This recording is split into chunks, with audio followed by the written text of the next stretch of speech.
In order to make a great Turkish coffee, you need to focus on one thing: when to take it off the heat. Luckily, there is one thing which will help you to decide when to do this, in order to get the flavor that you want. It is the foam motion and color. The foam will basically rub itself, and this will give us the understanding of the water temperature. It is basically our temperature indicator. And in practice, there are 4 stages: beginning of the rub, middle of the rub, end of the rub, and burst or crack of the foam. And obviously beginning is the coldest temperature. After that we also have swirl, but we don't need to go that far, because it's boiling. But there is one huge problem. In order to control this foam, we need first to create it. So let's start from basics. We need 1:10 ratio. For each 1 gram of coffee we need 10 grams of water. And it is better to fill the jazzware with 70% of its total capacity, or lower. That's why the best volume is 200 and up to 250 milliliters for one person, because it will give you an ability to make from 10 grams of coffee and up to 17. Pretty nice range.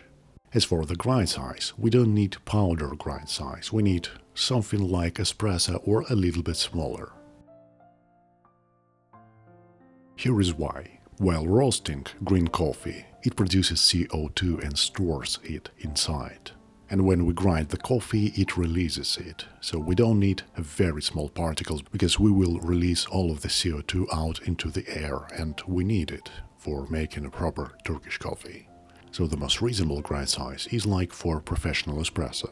But you can go as high as sugar to touch, so like pour-over grind size, but I don't recommend that, because it will be a little bit harder to make the foam and control it. Well, the smallest grind size, like a powder, is still possible, and in Egypt people use it, but it's less controllable, because you will not have this layer of the foam, you will have a layer of coffee particles right away. So we have our ground coffee, we add in it to the jazva and add in water.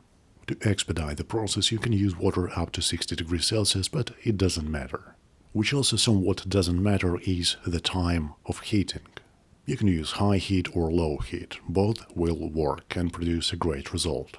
I usually use medium heat since it's most reasonable and it allows to control the foam precisely. So after adding water, we mix it so that there is no clumps, and then we place it on the heat. And from this moment we need to understand one thing. We need to dissolve CO2 from coffee particles. For that we need water to heat up to around 60–70 degrees Celsius.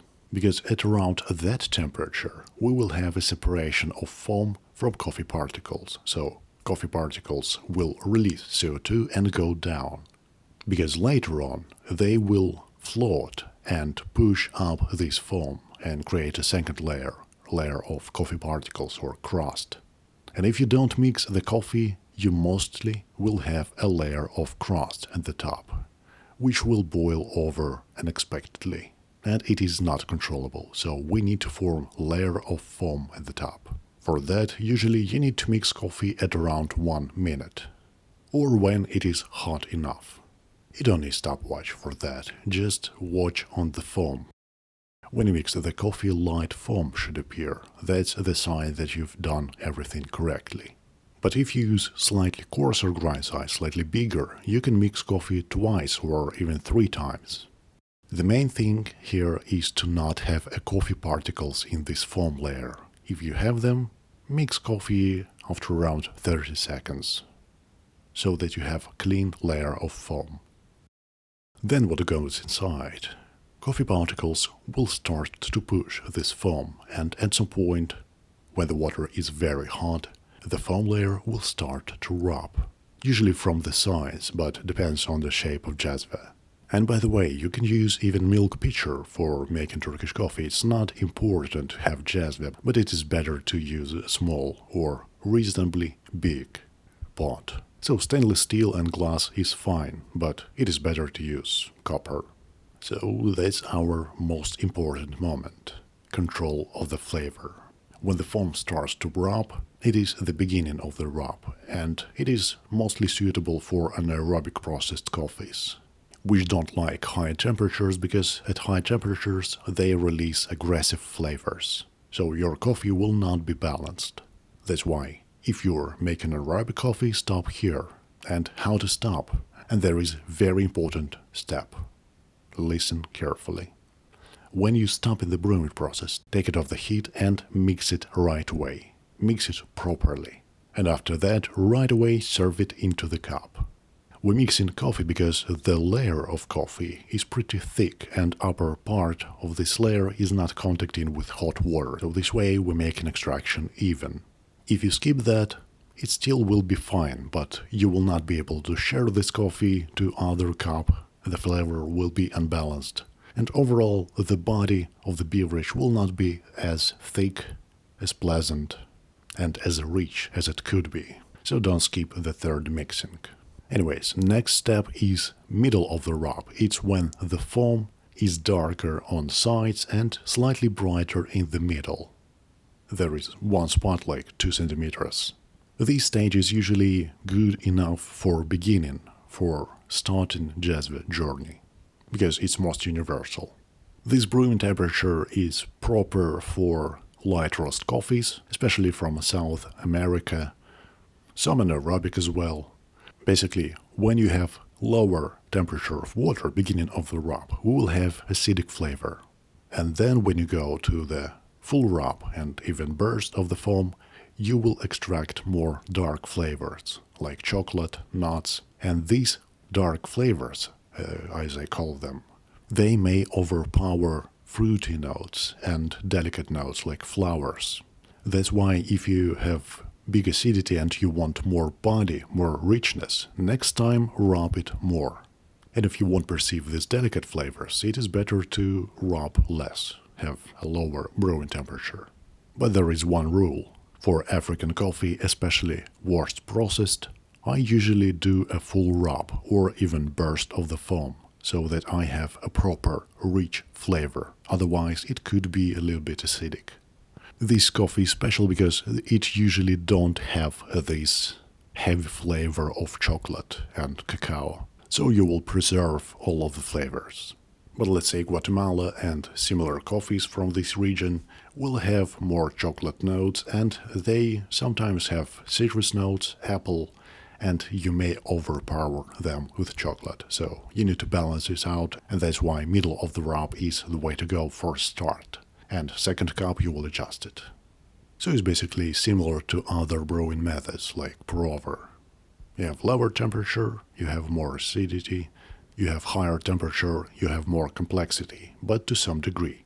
There is a point when some unpleasant flavors will be extracted. That's why most of the time we don't go beyond the burst towards boiling or swirling, because it will introduce a very unpleasant flavor, which will be perceived as drying. Drying and burnt.